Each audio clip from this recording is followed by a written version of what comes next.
Hello guys, once again welcome to KV academy in search of incredibles. जैसे कि आपने thumbnail देख ही लिया होगा, ये आपका डीएचएस डीएमई डीएचएस एफडब्ल्यू और असम डायरेक्ट रिक्रूटमेंट के लिए भी बहुत ही इंपॉर्टेंट पेपर होने वाला है, क्योंकि असम डायरेक्ट रिक्रूटमेंट में भी आपका मैथ्स और रीजनिंग का कम से कम 50 क्वेश्चंस आने वाले हैं, because the graduation and the 12 paper are of 175 and 150 marks respectively.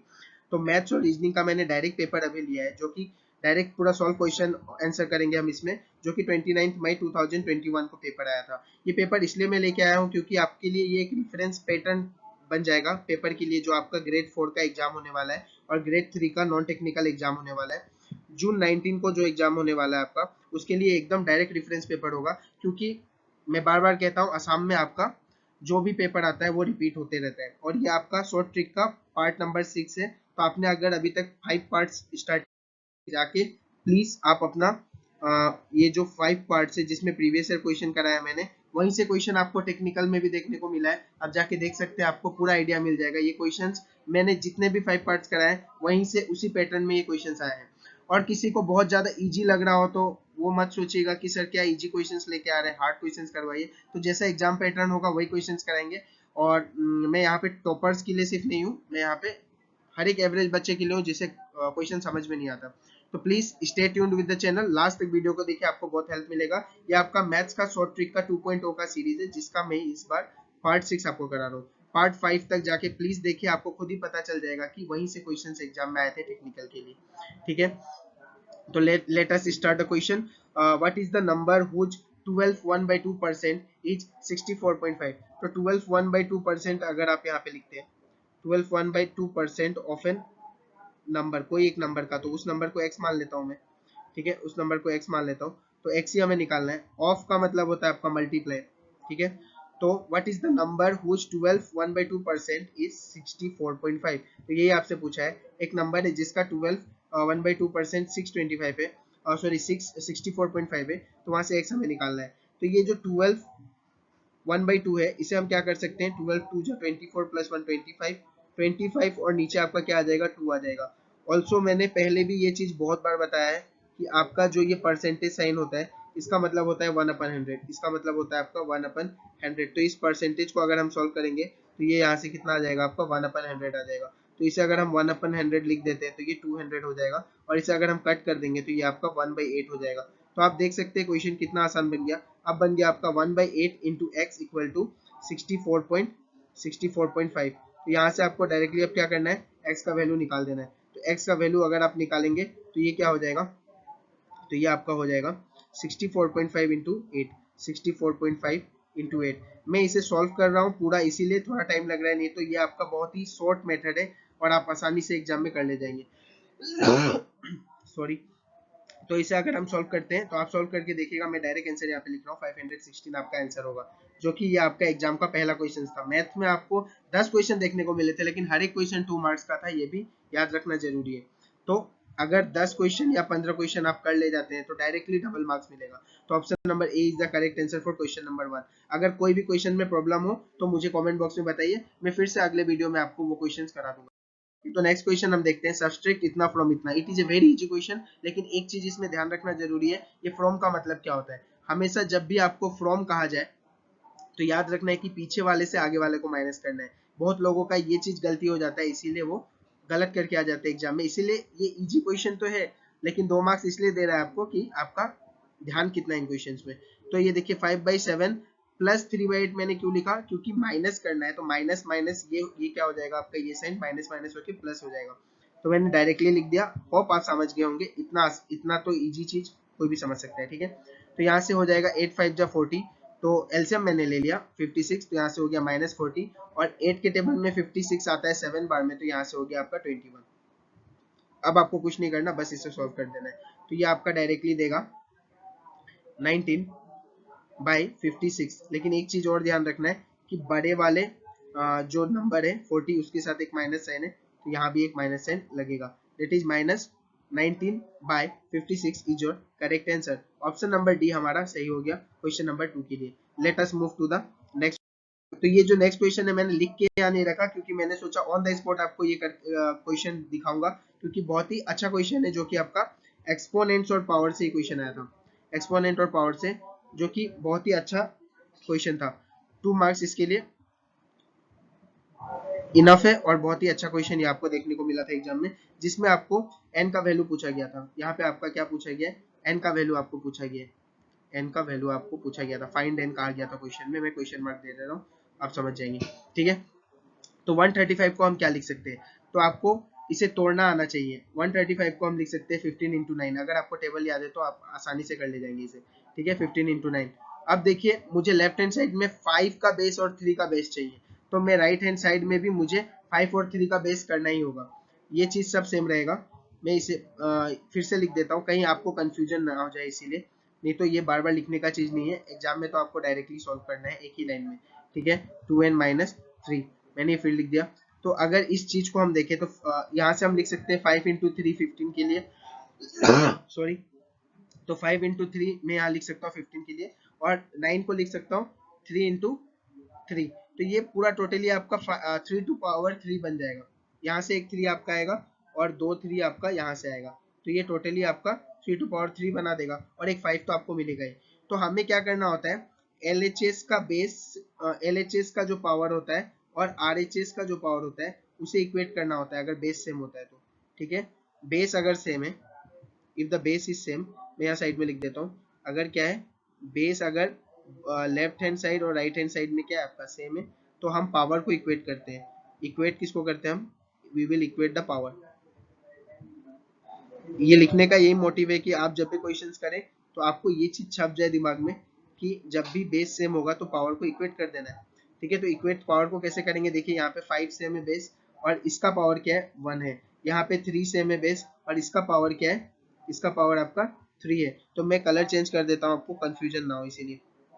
तो अब हम क्या करेंगे, ये देख रहे हैं आप जैसे कि इसका 5 का बेस और ये 5 का बेस, ये दोनों ही सेम है, ठीक है। और यहाँ 3 का बेस और ये 3 का बेस सेम है। बेस इसे कहते हैं जो नीचे में होता है, ठीक है। तो हम इक्वेट जब करेंगे लेफ्ट हैंड साइड और राइट हैंड साइड को, जब हम इक्वेट करेंगे लेफ्ट हैंड साइड और राइट हैंड साइड की पावर्स को, तो यहाँ से देखिए आप एक को इक्वेट करेंगे तभी आपका आंसर आ जाएगा। n माइनस 2 को मैं क्या लिख सकता हूँ, n माइनस 2 को मैं 1 लिख सकता हूँ।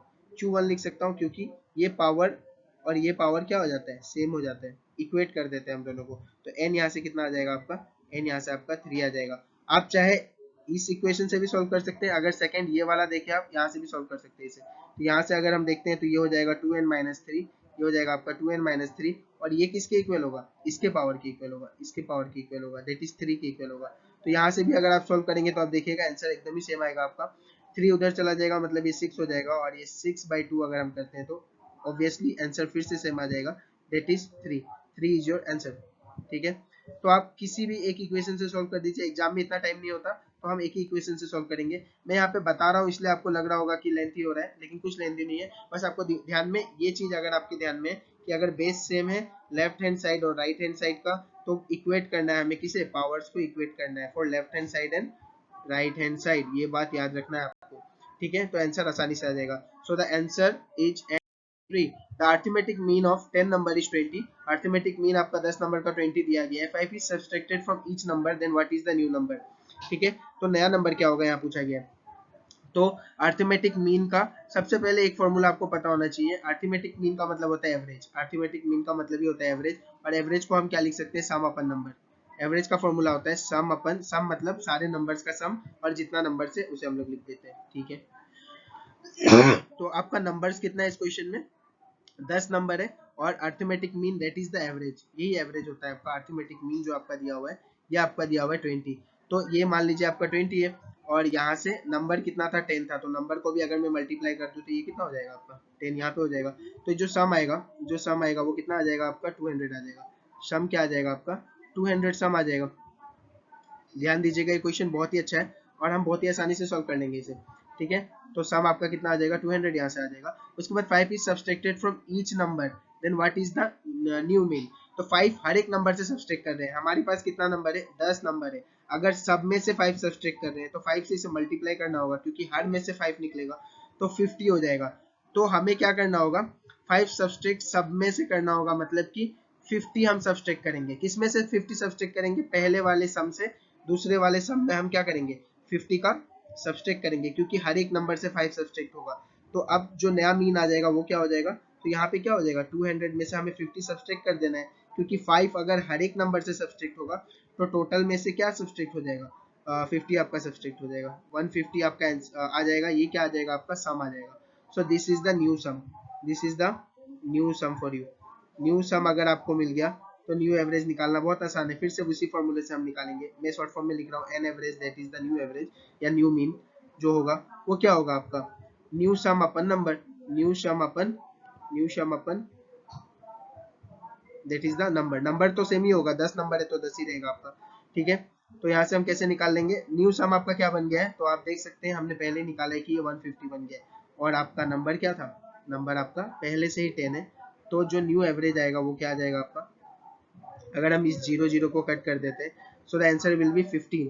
सो this is your final answer, 15 is your final answer, ठीक है। आपको ध्यान रखना है कि इस तरीके से हमें इस क्वेश्चन को बेसिक से सॉल्व करना था।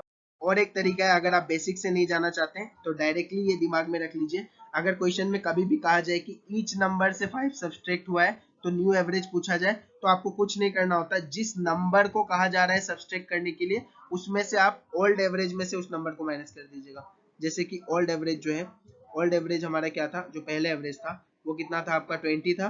और जब भी आपको कहा जाएगा कि ईच नंबर से वो नंबर को सब्सट्रैक्ट करना है, किसको, ईच नंबर से 5 को कहा जा रहा है, तो आप 5 से डायरेक्ट अगर सब्सट्रैक्ट इसे कर भी देते हैं तब भी आपका डायरेक्टली वही आंसर आएगा जो मैंने निकाला। तो ये शॉर्ट मेथड है इसे करने का, लेकिन मैंने लॉन्ग मेथड इसलिए बताया कि आपको पता तो होना चाहिए हो कैसे रहा है, ठीक है। तो this is the new average, मैं एन एवरेज लिख देता हूँ। तो this is the short method, अगर कभी भी कहे कि ईच नंबर से कुछ सब्सट्रैक्ट हो रहा है तो आपका ओल्ड एवरेज में से उस नंबर को हमें माइनस कर देना है, that will give you the new average. तो this is the short trick of this question. Hope करता हूँ आपको दोनों ही प्रोसेस अच्छे से समझ। In each of if each of the two angle of an isosceles triangle is twice the third angle, then the smallest angle is। isosceles triangle आपको भी पता है कि क्या होता है, दो साइड जिसका इक्वल होता है। तो दो साइड जिसका इक्वल होता है, मैं मान ले रहा हूँ ये दो साइड इक्वल है, अगर दो साइड इक्वल होता है तो उनका ऑपोजिट एंगल्स भी इक्वल होता है, ये भी एक रूल है, तो आपको ध्यान रखना है, ठीक है। तो यहाँ पे कहा गया है कि जो दो इक्वल एंगल है वो ट्वाइस है थर्ड एंगल के, तो थर्ड एंगल को कुछ मान लीजिए, तो मैं थर्ड एंगल को एक्स मान लेता हूँ, थर्ड एंगल को क्या मान लेता हूँ, एक्स मान लेता हूँ। तो आपका जो दो इक्वल एंगल है, दो इक्वल एंगल कौन सा होता है, ये और ये होता है, तो दो इक्वल एंगल ट्वाइस हो जाता है थर्ड एंगल का, तो ट्वाइस एक्स, और ये भी आपका क्या हो जाएगा ट्वाइस एक्स, ठीक है। और थर्ड एंगल जो मैंने माना ये आपका वो थर्ड एंगल है जो कि मैंने एक्स माना, ठीक है। तो यहाँ से हमें स्मॉलेस्ट एंगल निकालना है, that is we have to find only x, तो हमें एक्स ही फाइंड करना है। तो डायरेक्ट बाय क्या, angle sum property, angle sum property of a triangle, AST में लिख दे रहा हूँ, angle sum property of a triangle short form में मैंने लिखा है, होप आप समझ जाएंगे। तो इन सबको अगर प्लस करता हूँ तो ये क्या हो जाएगा आपका x plus 2x plus 2x। तो एंगल सम प्रॉपर्टी से आपका क्या होता है x plus 2x plus 2x equal to कितना हो जाता है आपका 180 हो जाता है। यहाँ से आपका कितना हो जाता है 180 हो जाता है। फर्दर अगर हम इसे सॉल्व करेंगे तो यहाँ से आएगा आपका 5x equal to 180, 5x equal to 180, और अगर आप बोथ साइड कट कर देते हैं तो आंसर डायरेक्टली आपका देख के आपको पता चल रहा होगा कि यहाँ से 36 निकल जाएगा, ठीक है। तो 36 डिग्री इज योर आंसर, जो कि x का वैल्यू है, और स्मॉलेस्ट एंगल तो x ही होगा, 2x से तो छोटा ही होता है x, इसलिए आपका correct answer will be option number D for this question, ठीक है। I hope you are understanding. उसके बाद नेक्स्ट क्वेश्चन है जो कि आपका एक ही क्वेश्चन रीजनिंग से पूछा गया था, तो मैं भी एक ही क्वेश्चन लेके आया हूँ, इससे भी अच्छे अच्छे क्वेश्चंस आपको रीजनिंग का मैंने कराया है, जाके प्लेलिस्ट आप देख सकते हैं। A man goes 10 metre due east, तो आपका डायरेक्शन का नॉलेज होना चाहिए कि कहाँ पे ईस्ट है, नॉर्थ है, साउथ है, नॉर्थ है यहाँ पे, साउथ यहाँ पे है, उसके बाद आपका वेस्ट यहाँ पे, और यहाँ पे आपका क्या है ईस्ट है। तो एक आदमी है, मैं मान लेता हूँ ये एक पॉइंट में कोई आदमी है, तो मैं यहाँ पे ए पॉइंट लिख दे एम लिख देता हूँ, आप समझ जाएंगे मेन है, ठीक है। तो ये पूछ रहा है, ये बोल रहा है कि ये 10 मीटर ड्यू कहाँ पे गए, तो ये आपके 10 मीटर गए ईस्ट को, तो ईस्ट को मैं 10 मीटर गया, एंड देन 24 मीटर नॉर्थ, और उसके बाद 24 मीटर कहाँ को गए, ये नॉर्थ को चले गए, ठीक है, 24 मीटर नॉर्थ को चले गए। तो आपसे पूछा है what is the distance, present distance from the starting point, तो प्रेजेंट डिस्टेंस हमें निकालना है स्टार्टिंग पॉइंट से, ठीक है। तो अगर हम प्रेजेंट डिस्टेंस देखें स्टार्टिंग पॉइंट से, तो हमें ये वाला, ये प्रेजेंट डिस्टेंस है स्टार्टिंग पॉइंट से, ये स्टार्टिंग पॉइंट से final point, this is your final point and this is your starting point, ये डिस्टेंस हमें पूछा है। तो ये आपका तो डायरेक्ट आपको 90 डिग्री दिख रहा है, दिख रहा है कि नहीं, दिख रहा होगा, ठीक है। तो यहाँ से आपको पाइथागोरस थ्योरम लगा देना है, कुछ नहीं करना, आपको पाइथागोरस थ्योरम लगाना है। तो पाइथागोरस थ्योरम क्या होता है, अगर मैं इसे x मान लूँ तो ये आपका 90 डिग्री के सामने वाला हाइपोटेनियस का स्क्वायर इक्वल टू बेस का स्क्वायर परपेंडिकुलर का स्क्वायर प्लस बेस का स्क्वायर होता है। आपका ये फॉर्मूला होता है कि हाइपोटेनियस का स्क्वायर, हाइपोटेनियस जो 90 डिग्री के सामने वाला साइड है, और परपेंडिकुलर का स्क्वायर जो कि ये वाला आपका परपेंडिकुलर साइड है, और आपका ये बेस का साइड है जो 10। तो ये तीनों का इस तरीके से एक फॉर्मूला होता है। तो अगर हम 24 का स्क्वायर देखते हैं, अगर हम 24 का यहाँ से स्क्वायर देखते हैं तो कितना निकलेगा, आपको करके देखना है। तो यहाँ से चलिए हम 24 का स्क्वायर देखते हैं पहले। आपको स्क्वायर अगर डायरेक्ट याद है तो आप डायरेक्टली कर सकते हैं, अगर आपको याद नहीं है तो आपको एग्जाम में सॉल्व करके देखना होगा, जो कि इनफ टाइम रहता है, आप करके देख भी सकते हैं। लेकिन मुझे यहाँ पे डायरेक्ट पता है तो मैं डायरेक्ट लिख दे रहा हूँ। तो ये होता है 576, अगर आप सॉल्व करेंगे इसे तो उसके बाद आपका यहाँ से 100 हो जाता है। 10 का तो सबको ही पता है 100 हो जाता है। ये हो जाएगा आपका एक्स स्क्वायर इक्वल टू इतना। उसके बाद आपका हो जाएगा 676, ये कितना हो जाएगा आपका 676 यहाँ से हो जाएगा। तो 676 का हमें क्या निकालना है, स्क्वायर रूट निकालना है, क्योंकि हमें x चाहिए, हमें x स्क्वायर नहीं चाहिए, हमें x चाहिए। तो x के लिए स्क्वायर रूट यहाँ लग जाता है, और 676 जो होता है वो किसका स्क्वायर रूट होता है, तो वो आपका होता है 26 का square root. 676 is the square of 26, जिसका स्क्वायर रूट आपका 26 निकलता है। तो 26 is your correct answer, 26 metre इसका करेक्ट आंसर था इस क्वेश्चन का, ठीक है। तो ये आज का आपका लास्ट क्वेश्चन था, which is the best question of technical exam, जो आपका डीएचएस का एग्जाम हुआ था टेक्निकल का, उसका ही आपका डायरेक्ट क्वेश्चंस में लेके आया था एग्जाम से। तो आपको होप करता हूँ हर एक क्वेश्चंस का एक्सप्लेनेशन समझ में आया हो। अगर क्वेश्चन का एक्सप्लेनेशन नहीं समझ में किसी का आया तो आप मेरे वीडियोस को रिफर्स कर सकते हैं, जो कि मैंने आपको लिंक डिस्क्रिप्शन में दिया है, वहाँ मैंने बेसिक्स भी पढ़ाया आपको। तो वहाँ पे शॉर्ट ट्रिक का पहला पार्ट जो मैंने 1 शुरू किया था, उसमें आपको पूरे बेसिक्स मैंने बताया, और ये अभी 2.0 चल रहा है, जिसमें आपको डायरेक्टली प्रीवियस ईयर क्वेश्चंस का प्रैक्टिस करा रहा हूँ। तो शॉर्ट ट्रिक पार्ट 1 भी आप जाके एक्सेस कर सकते हैं, डिस्क्रिप्शन लिंक मिल जाएगा, जो कि बिल्कुल फ्री है। ज्यादा से ज्यादा इस वीडियो को शेयर कीजिए ताकि सबको पता चल सके इस वीडियो के बारे में, और सबको इसका हेल्प ले सके, वो भी बिल्कुल free of cost. And like and subscribe to our channel, अगर अभी तक आपने लाइक और सब्सक्राइब नहीं किया अगर तो thank you very much for your love and support in this channel. और स्टैटिक जीके का बहुत ही इंपॉर्टेंट सीरीज में चला रहा हूँ आपके लिए, जो कि आपको हमेशा देखने को मिलता है। अभी तक इसका 5 पार्ट्स आ चुका है, नहीं देखा तो जाके देखिए। और डीएचएस का 8 to 9 parts for the non technical and grade 4 students. Grade 4 का एग्जाम बहुत ही सामने है, तो प्लीज जाके इन वीडियोस को भी देखिए, लिंक डिस्क्रिप्शन में। मिलते हैं अगले क्लास में, तब तक के लिए थैंक यू।